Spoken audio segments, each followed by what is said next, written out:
Bueno, siempre cuando hablamos de estos temas sentimos que el programa no alcanza porque son tantos y tan profundos y tan dolorosos que la verdad es que habría que abordarlos durante horas y horas. Para eso necesitaríamos una sesión de 120 minutos, licenciado. Pero no la tenemos una hora en vivo y intentaremos dar las herramientas lo mejor posible para poder dar a conocer cuáles son estas situaciones y cómo se tratan y dar un mensaje esperanzador de que efectivamente aquellos que no pueden, como existe una población que no puede sola, necesita pedir ayuda. Pero ¿qué pasa con los chicos, Sergio? ¿Qué signos o qué síntomas uno puede ver de un chico que obviamente difícilmente lo pueda expresar en palabras, pero que está atravesando por esta misma situación de trauma? Depende de un montón de cosas, entre ellas la edad del chico, el factor estresor y el tiempo, si es agudo o es crónico. Crónico, ¿cuál puede ser un estresor crónico? Por ejemplo, el abuso sexual. Es crónico, es a través del tiempo.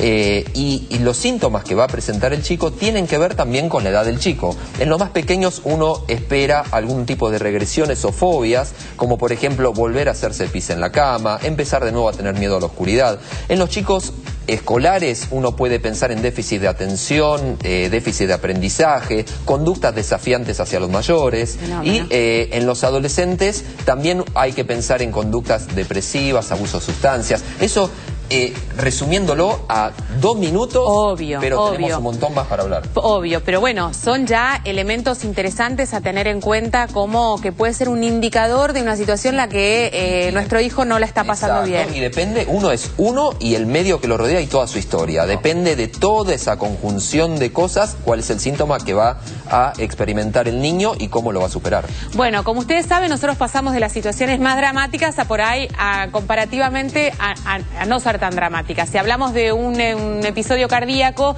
y hablamos del proceso traumático que esto puede significar al lado del fallecimiento de un familiar o al lado de un trauma de otro tipo, parece mínimo. Pero bueno, para la persona lo es todo y tiene que enfrentar el mundo al otro día después de haber vivido un episodio de este tipo y cómo lo hace. Básicamente hay que diferenciar 2 aspectos. El primero es, aquel paciente que tiene un estrés postraumático y no tiene antecedentes cardíacos, hay más probabilidades que desarrolle un infarto a futuro, si no lo trata. Por lo tanto, hay como un 26% de riesgo, que es bastante importante. ¿Por qué? Porque aparentemente el estrés postraumático va generando enfermedad arterial. Y los estudios muestran que aquellas personas con estrés postraumático tienen más enfermedad arterial de las arterias coronarias. Por lo tanto, hay más incidencia de infarto. El otro aspecto es, yo tuve un infarto, ¿puedo tener estrés postraumático? Hay un 14% de pacientes que sí lo presentan. ¿Y por qué es importante tratarlo? Porque aquellos pacientes con infarto que tienen estrés postraumático tienen mucho más chances de volver a tener eventos cardíacos y coronarios y reinternarse. Por eso es aquella persona que emocionalmente previo al evento cardíaco estaba mal o que subjetivamente vivió el evento cardíaco con mucho dolor, con mucha angustia, con mucha presión, con mucho miedo, y con mucho miedo, es más factible tener estrés postraumático, o hay que hacer prevención de estrés postraumático o hay que, una vez que aparezca, detectarlo y tratarlo. Muy bien. Mensajes, Roberto. Janina de Santa Fe tiene una hija de 9 años que el año pasado tuvo un shock séptico refractario. ¿Cuáles pueden haber sido sus causas? Pregunta. ¿Se puede volver a repetir? Sergio.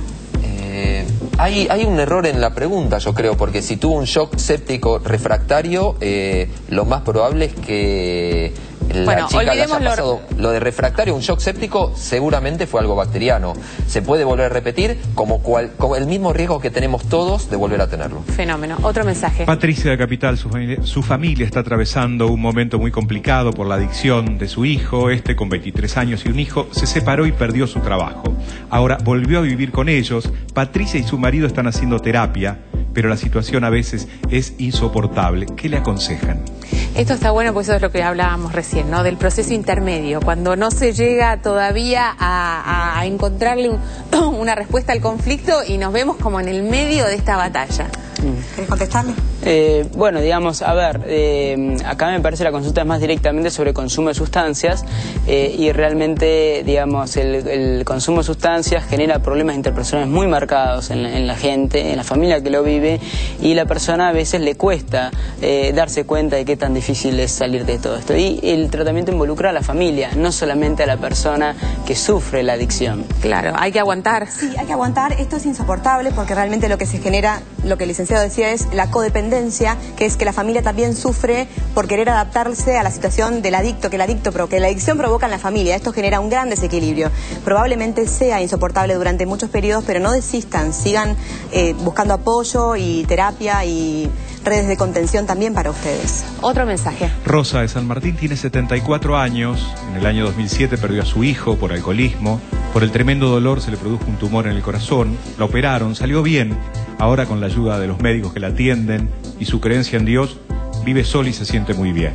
Pudo superar la pérdida. Bueno, esto es un poco lo que hablábamos de este equilibrio, ¿no? Cuando pensábamos en un programa de este tipo, cómo combinar el aspecto psicológico con nuestros médicos, porque la realidad es que muchas veces se ve como consecuencia de una situación de estrés postraumático, como resultado una enfermedad o una grave enfermedad, y ahí viene la culpa y será tema para ellos, pero es una situación que se presenta, que se puede presentar. La gente mayor suele ser disparador de estas cuestiones, es decir, somáticas. Yo justo comenté, generalmente lo que nosotros estamos atentos como médico, además del escuche, del acompañamiento con otros recursos de lo psicológico y lo emocional, es el tema orgánico, ¿sí? Y es un arte para nosotros estar atentos a la prevención de lo que pueda aparecer o hacer el diagnóstico diferencial.